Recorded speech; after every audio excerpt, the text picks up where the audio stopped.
I love autumn. Autumn brings with it cozy jumpers, beautiful colours, pumpkins, and the first frost. As nature's last display before we hunker down for winter, it signals a time to rest and renew. In moving to this glorious part of the world, I have been reconnecting with nature and reconnecting with myself. And the idea of looking after yourself has come up a lot in both my teaching and as an individual.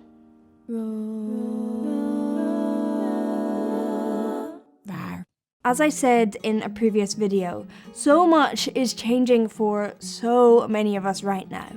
So I have decided to shed my autumn leaves and throw out some bad habits and some unhealthy ways of thinking. And hopefully there might be something in this video for you too. As a vocal coach, a huge part of my teaching is creating a safe space for my students. To sing, you have to break through any barriers that you have around expressing yourself, and you have to feel like you can be in a space that you can be vulnerable. Teaching is about helping people accept their voice as it is and work with it rather than against it. And the voice is so personal, it expresses so much of who we are.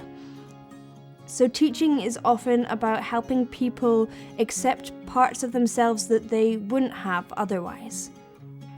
Through this, it has become so starkly apparent to me how many people struggle with being kind to themselves. And it's not just other people, it can be me too. When I first arrived back in Scotland, I went through a whole spectrum of emotions. It was amazing to get out of the hustle and bustle of the city, to have more free time to spend on myself, but also kind of disappointing because I realised how much I hadn't been looking after myself and what effect this had had on my life. We hold ourselves back by not looking after ourselves. And I think a lot of us feel like it's selfish to look after ourselves, but actually, maybe it can be selfless. The space that we create in our own life really impacts the people around us. So if we want to be our best selves for others, then we really have to start at home with ourselves. It seems like such a vague concept, looking after yourself. It's been something that I have struggled to pin down because it's so different for everyone. So I'm going to tell you what I've observed and what's worked for me and some of my students, and maybe it'll work for you and maybe it won't, and that's cool as well. Let's look at a few examples. So let's start with singing because that's what I know. So when people book a singing lesson, they book because they want to learn, they want to get better, and this can be for a whole variety of reasons, but also hopefully because they enjoy it. But most people, in one way or another, get in their own way, and I've realised that this stems from not valuing ourselves. Let me explain. Some people, like me, try to the point of overworking, always trying to prove themselves and never quite feeling enough. On the other end of the spectrum, people freeze or even give up, feeling like it's not worth trying. And both of these ends of the spectrum are equally harmful. Those who overwork do so at the expense of enjoying, and those who freeze don't give themselves a chance. And even if there is improvement in both cases, people often don't recognize it, feeling like they're still not enough. The learning process is really hard, and it's so many people's natural instinct to be defensive and shut down, when actually we all could do with just opening up. It might seem like a contradiction, but the best progress is normally made when people are happy with who they are right now. The human being right now, before any of that progress has been made. When you're there, then you can learn and grow. See, there's this theme that I see that happens over and over again, and it stops so many of my pupils, and it is something that is a problem in my own life sometimes, and this is the idea of expectation. And this expectation can come from anywhere. It can come from society or parents or friends. Advertisements is a big one. And we can easily feel like we're not enough for so many different reasons, and then we carry this feeling of not enough into things that should be fun, like singing. We live in a society that thrives off our insecurities, that monetizes our insecurities. Companies want to find out what they are and then tell you that whatever they're selling will make everything better. Well, maybe we can step away from that. Maybe we have control over our own happiness. We don't need any of this stuff. We don't need to be more. Let's talk about an example in my life. Body image. So I think this is one that a lot of us can relate to, and I am a 90s kid, so I grew up when Kate Moss was the optimum body type, and you know, no one can be Kate Moss. It's not realistic for most people. And throughout the years, I have fluctuated between over-exercising and really controlling my diet and just going, what the hell, and eating really unhealthily and not exercising at all.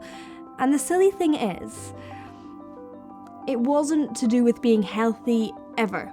It was more to do with looking a certain way and fitting in.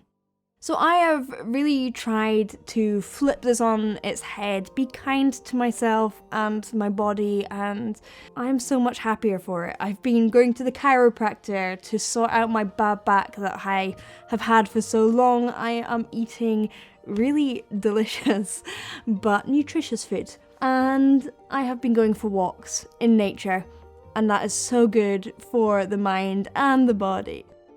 And when I'm feeling great in my body, then I can carry this into more areas of my life. I am able to be better in my relationships. I can regulate my emotions better. I can think more clearly and be more productive. See, it's so interesting, isn't it, that the more that we look after ourselves, the more we can be there for other people. And for those of you that struggle with motivation, I promise you, when you find your joy, motivation just follows, because we just want to do fun things. And it's not just my anecdotal evidence. Scientists say this too. You are apparently 12% more productive when you're happy. I have no idea how they measured that, but that's what they say. But this is not a video on how to be productive. It's about being healthy and balanced and doing things for joy and living your best life, not because of expectations, but what is genuinely good for you. Going back to exercise. Exercise is of course a good thing, as long as it's not because of the expectations placed on us from the outside world. And it's the same with singing.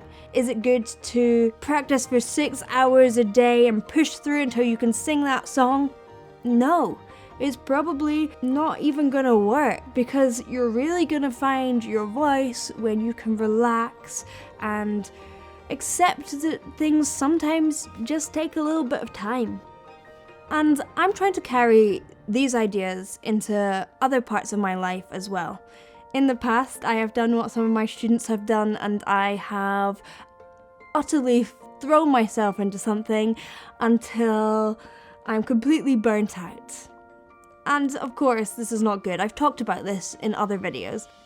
But now I am asking myself what really makes me happy. Looking after myself, for me, is asking myself why I want to do things and how it's benefiting me and the world around me, and allowing myself the time to do the things that I need to do. It doesn't need to be instant. And I think more of us need to take that time to understand what makes us happy and learn things because we want to learn them for fun and for joy, not because we have some expectation that we perceive from the outside world. I am taking my own teaching advice. Mistakes are good, mistakes are what make us learn, and I am trying to forge my own imperfect and messy path along the way. I am trying to let go of what society wants me to be, or what I think society wants me to be. And I'm trying to stop any mean self-talk. I am not so good at that one, but I'm trying. And I'm trying to be happy with where I am right now. And I think I am starting to believe that it's true. It's learning what makes you happiest and healthiest and forgetting about what you think you should be doing. And it's funny because that's where progress happens. That's where growth happens for yourself and for the world. The world is facing a lot of challenges. So that's why it's more important than ever that we are looking after ourselves. Autumn is taking over the northern hemisphere, and as the leaves wither and fall from the trees, we have to remember that the trees will renew and spring will dawn again. Cheesy, I know. However, maybe there is something to learn here. Maybe we need to do the same for ourselves, for others, and for the greater world. Let's rest, renew, and give ourselves a break. Thank you for watching. I know it's a crazy time for so many people around the world right now, and I just wanted to send a big bit of love to everyone and wish you all well. And I will see you in the next one. Bye.